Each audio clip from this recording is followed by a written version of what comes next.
انس الطاهري. هذه محاوله تسديده لكن الكره بعيد. انتصار وفوز فريق الوداد الجزائري هدف مقابل هدف واحد في الوقت. فرصه المحاوله لفائده فريق الرجاء، تسديده، تدخل دائما، خطوره متواصله، فرصه، الكره في القائم، والكره في القائم. ادم النفاتي كان بامكانه يضع الكره في الشباك.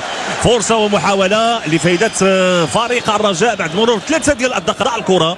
نتابع من جديد هذا الفرصه ديال المحاوله. مشات الكره عند اللاعب بلال ولد الشيخ، يسدد كل قوه لان الكره كانت عرضيه. المتابعه ديال ادم النفاتي كان الى جانبه كذلك اسماعيل الخافي. نتابعوا تسديده بلال ولد الشيخ قوه ولكن تصدي كذلك، والمتابعه ديال صلاح الدين شهاب.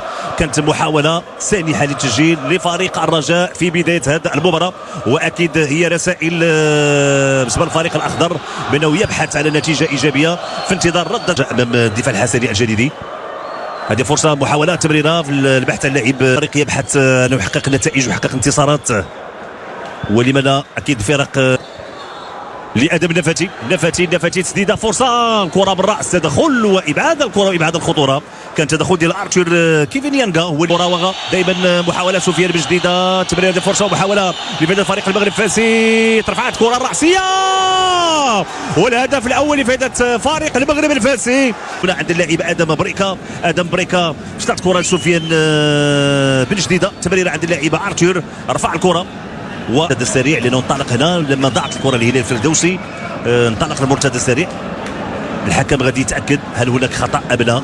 اذا كان هناك خطا سيتم الغائها. تابع الصوره، تابع اللقطه، القرار الان. حكم اذا يلغي الهدف وضربه خطا لفائده فريق الرجاء.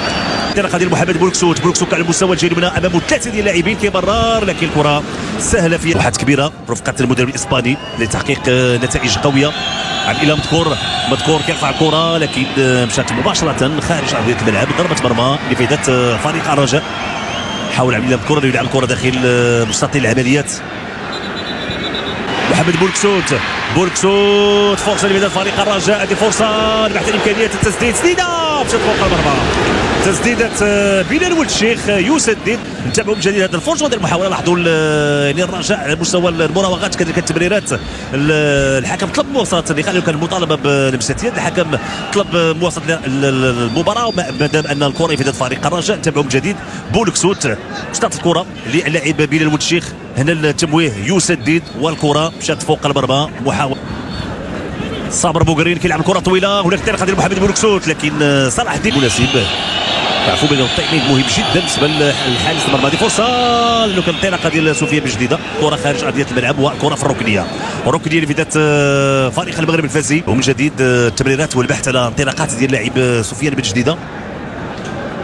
عبد الله خفيفي مشات الرجاء، سعود بنون، عبد الله خفيفي، الراسيه، الكره مشات فوق المرمى.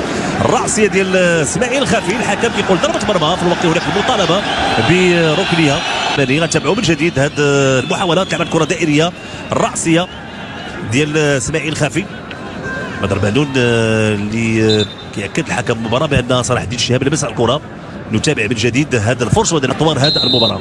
اذا الخطا صابر بوغرين كيلعب الكره دائريه. الحكم المساعد رافع الرايه في الوقت اللي ضربه الراسيه كان في وضعيه تسلل. لاحظوا التحركات ديال اللاعبين داخل منطقه الجزاء وداخل مستطيل. هذه فرصه محاوله اسماعيل الخافي داخل منطقه الجزاء، الكره خارج ارضيه الملعب. الحكم كيقول ضربه مرمى. كره لمسات. تابعوا من جديد هذه الفرصه وديال المحاوله. خافي الدخول داخل منطقه الجزاء، حاول انه يمرر. كان تدخل ممتاز اكيد جماهير ديال فريق الرجاء وانصار الفريق الاخضر. تابعوا الفرصه وديال المحاوله. لعبت كره داخل منطقه الجزاء، تدخل، الكره ما خرجتش لمحمد بولكسوت. انطلاقه ديال ادم النفاتي داخل منطقه الجزاء. فرصه لفائده فريق الرجاء. تمريره، هذه فرصه تسديده وكره في القائم. كره مر فريق الرجاء. تمريره طرف لاعب محمد بولكسوت في اتجاه لاعب ادم النفاتي. تمريره ممتازه، تسديده والكره ترتطم بالقائم الايمن. كانت محاوله بواسطه اللاعب يوسف العمري هو اللي سدد الكره الاخيره من زاويه اخرى. نتابع هذه الفرصه وهذه المحاوله. تمكن صلاح الدين شهاب من التدخل لكن الكره التطمت بالقائم الايمن. خفيفي الى مكور داخل منطقه الجزاء، فرصه لفائده الفريق المغرب الفرنسي. سفيان بن جديده فرصه، الكره في القائم وممتاز سفيان بن جديده، تسديده قويه، القائم الايمن يرد دائما ورائعه وبطريقه ممتازه من سفيان بن جديده، بهذا الشكل وبهذه الطريقه وبهذه القوه وبهذا اكيد الدقه في التسديد لسفيان بن جديده. صراحه لاعب امكانيات ممتازه وامكانيات كبيره، يتابع بالرجل اليسرى. سفيان بن جديده كان قريب من وضع الكره في الشباك ومن تسجيل هدف اول لفائده فريق المغرب الفاسي. منطقه الجزاء ادم النفاتي وبلال الشيخ، رفعت الكره، دي فرصه راسيه، تدخل صلاح الدين شهاب ما لمسش الكره. نتابعوا من جديد هذه الفرصه وهذه المحاوله، لعبت الكره بهذا الشكل داخل منطقه الجزاء، البحث على الراسيه لكن الكره مشت مباشره للحارس صلاح الدين الشهاب.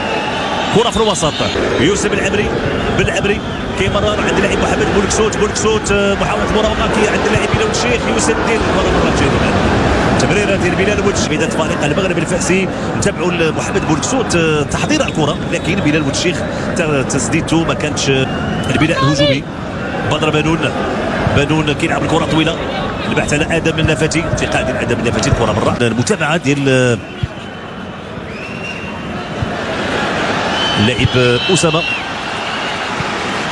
يصعد من اجل مسانده الهجوم ديال فريق المغرب الفاسي. كتابعوا التدخل اذا المدرب الجنوب الافريقي دافيز فادلو سيقوم بتغيير. مشات الكره في الجهه اليسرى، هذه فرصه يوسف العبري يرفع الكره، فرصه داخل منطقه استعدوا للدخول يونس النجاري وكذلك عثمان الشريبي. في الوقت تابعوا هذه الفرصه وهذه المحاوله، رفعت الكره، تدخل صلاح الدين شهاب. كان البحث على اسماعيل الخافي لكن اذا نتابع الفرصه والمحاوله. بلال الشيخ داخل منطقه الجزاء، اسماعيل خافي يحاول يوصل للكره، السقوط ديال فرصه ومحاوله ليوسف بالعبري، الدخول داخل منطقه الجزاء، بالعبري الى جانب ادم النفاتي يرفع الكره، البحث على الراسيه ديال يونس النجاري لكن الكره كتمشي عند محمد بولكسوت الى جانبه اللاعب بلال الشيخ شو يعمل بلال الشيخ كيمرر ممتاز عند محمد مكعازي للاعب يوسف بالعبري داخل منطقه الجزاء، فرصه كان البحث عن يوسف النجاري لكن منذ قليل يوسف النجاري. تابعوا من جديد هذه الفرصه وهذه المحاوله، يوسف بالعمري بحث عن النجاري لكن الكره كانت طويله شيئا ما. على ارضيه الملاعب الوطنيه، اعتقد فهم البيئه او طريقه الدخول، ورقه سيرمي بها المدرب الاسباني. في الوقت غنتابعوا الفرصه والمحاوله، يوسف بالعبري فرصه لفائده فريق الرجاء، يوسف النجاري داخل منطقه الجزاء كيبحث عن امكانيه تسديد، يوسف النجاري الى جانب صابر بكره لاعبي فريق الرجاء ادم النفاتي تسديده، فرصه مشات فوق المرمى، تسديده قويه ديال ادم النفاتي، الكره مشات فوق مرمى الحارس صلاح الدين شهاب. من جديد خذا الكره، سدد، شاف بان صلاح الدين شهاب كان متقدم شيئا ما، الكره مشات فوق المرمى يعني كيبقى التسديد كذلك حل من الحلول اللي يمكن اللاعبين يلجؤوا ليه. كينتظر الانطلاقه ديال ادم النفاتي دخول داخل منطقه الجزاء اليسرى. تابع من جديد هذا الفرصه وهذه المحاوله لكن التمريره ليوسف بالعبري، صابر بوغري، فرصه لفائده فريق الرجاء، تمريره، هذه فرصه، كره في القائم دائما، محاوله خطيره، كره كترتطم بالقائم الايمن دائما، محاوله بواسطه بلال الشيخ، رفع الكره في القائمه الثانيه. الرجاء سنتابع من جديد التمريره ديال اللاعب صابر بوغرين، تسديده فقد من طرف لاعب محمد بولكسوت، الكره ارتطمت بالقائم الايمن فريق المغرب الفاسي، حمزه افصال وكذلك لاعب كاميلو سيكانينغ اللاعب المتسوالي اللي كيساعد تاخذ فرصه، ولكن مطالبه ضربه الجزاء، الحكم كيطالب بواسطه فرصه والهدف بواسطه اللاعب يونس النجاري. فرحه كبيره للاعبي فريق الرجاء بهذا الهدف اللي جاء بعد ضغط متواصل من لاعبين ديال فريق الرجاء، فرحه كبيره للجماهير الرجاويه بهذا الهدف.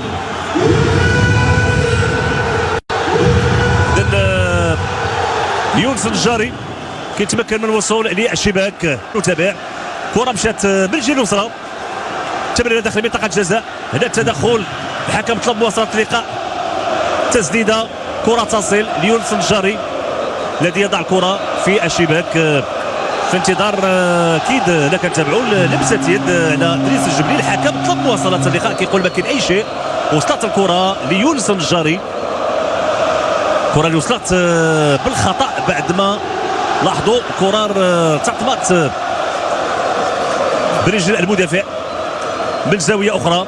نتابع هذه الفرصه وهذه المحاوله. كان هناك ارتباك على مستوى الدفاع ديال فريق المغرب الفأسي.